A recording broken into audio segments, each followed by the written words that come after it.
है। हम अपने आने वाले बच्चों के लिए कैसा समाज छोड़कर जा रहे हैं? क्या हम चाहते हैं कि समाज में वैमनस्य हो, भेदभाव हो, आपसी अमन खिलाफ हो, यहाँ पर लोग मंदिर मस्जिद के नाम पर लड़ें, यहाँ पर दंगे फसाद हो, यहाँ पर एक धर्म के नाम पर एक देश में बंटवारा हो?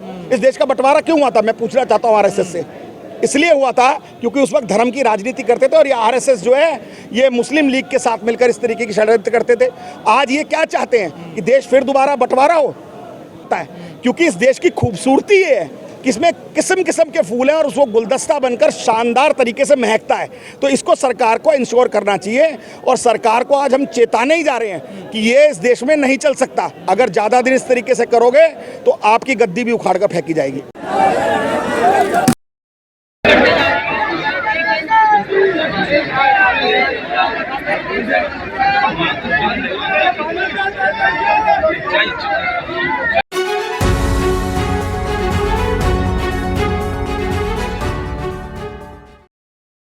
जा रहे हैं, कहीं बैकलॉग को भरा नहीं जा रहा है। सर पिछले कुछ दिनों से देखा जा रहा है, पहले राष्ट्रपति का अपमान हुआ, उन्हें मंदिर में नहीं जाने दिया, ग्वालियर हाईकोर्ट में मूर्ति लगनी थी, सुरेश कैद का भी अपमान ने क्या क्या उनको बोला गया। अब सीजीआई लगातार कितनी भी बड़ी कुर्सी पे क्यों न बैठ जाए, उसका अपमान हो रहा है। सर देखिए यही तो मुद्दा है कि देश के लोगों को आप जैसे विसल ब्लोअर्स को ये जगाने का मुद्दा है। जो घरों में बैठे हैं उनके लिए चेतावनी है कि जब देश की राष्ट्रपति को मंदिर बनता है तो उसे मंदिर में इनवाइट नहीं किया जाता, बेशक वो सर्वोच्च पद पर है। और देश के एक पूर्व राष्ट्रपति गोविंद साहब वो जाके 100 साल मना रहे हैं आरएसएस का, जिस संगठन का एक भी रत्ती भर योगदान नहीं है, केवल एक ही योगदान है कि देश में हिंदू मुस्लिम करना, हिंदुस्तान पाकिस्तान करना, शमशान कब्रिस्तान करना और देश में किस तरीके से गंगा जमनी तहजीब को खराब कर देश में दंगा फसाद करना, देश में मंदिर मस्जिदों के नारे लगाना। अभी पहले राम मंदिर का मुद्दा अयोध्या का लेके आ गए थे, अब काशी का लेके आ गए हैं, फिर मथुरा का लेके आ गए हैं। अरे भैया ये देश स्कूलों से चलेगा, अस्पतालों से चलेगा कि मंदिर मस्जिद गुरुद्वारों से चलेगा?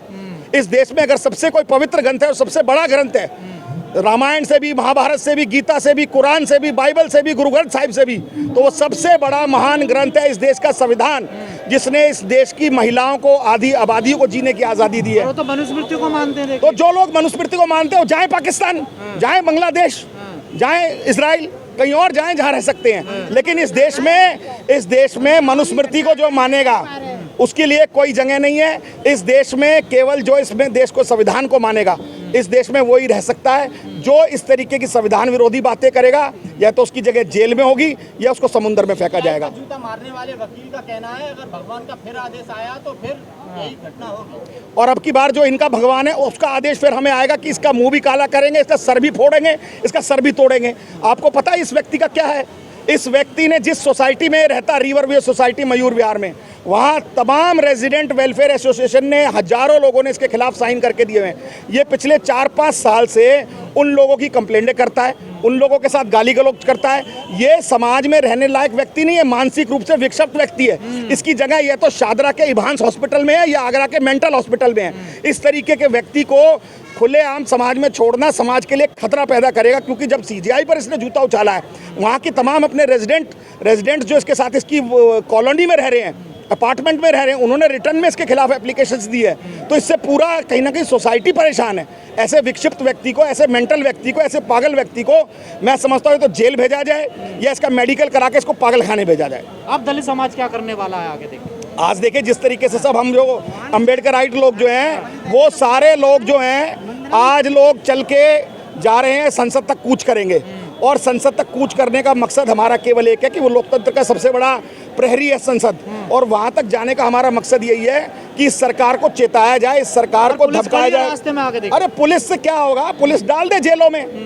इस देश में करोड़ों लोगों ने जेल जाकर देश की आज़ादी ली और अंग्रेजों से आज़ादी लड़ी। इस देश में जितने आंदोलन हुए उसमें तमाम बड़े लीडर्स ने जेल जाकर उसको आंदोलन को मजबूत किया। तो आज ये आंदोलन जो है हमारी अगली आने वाली पीढ़ी के लिए, हमारे आपके लिए नहीं है। हम अपने आने वाले बच्चों के लिए कैसा समाज छोड़कर जा रहे हैं? क्या हम चाहते हैं कि समाज में वैमनस्य हो, भेदभाव हो, आपसी अमन खिलाफ हो, यहाँ पर लोग मंदिर मस्जिद के नाम पर लड़ें, यहाँ पर दंगे फसाद हो, यहाँ पर एक धर्म के नाम पर एक देश में बंटवारा हो? इस देश का बंटवारा क्यों हुआ था, मैं पूछना चाहता हूँ आरएसएस से। इसलिए हुआ था क्योंकि उस वक्त धर्म की राजनीति करते थे और ये आरएसएस जो है ये मुस्लिम लीग के साथ मिलकर इस तरीके की षड्यंत्र करते थे।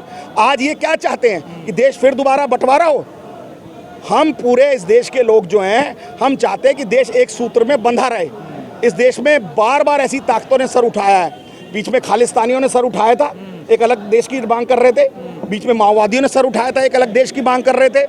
कुछ लोग और अलग अलग धर्म के नाम पर देश की मांग करते हैं। लेकिन सरकार का और संविधान का ये फर्ज है कि वो तमाम धर्मों को साथ लेकर इकट्ठा कर कर इस देश को चलाए और विकास करे। इस देश में पूरे विश्व हम पर नाज करता है, या पूरा विश्व हम पर क्यों निहारता है? क्योंकि इस देश की खूबसूरती ये है कि इसमें किस्म किस्म के फूल हैं और उसको गुलदस्ता बनकर शानदार तरीके से महकता है।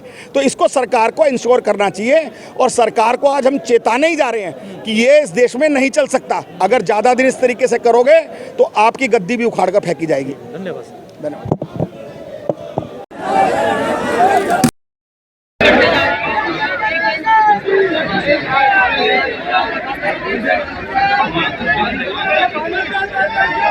Right.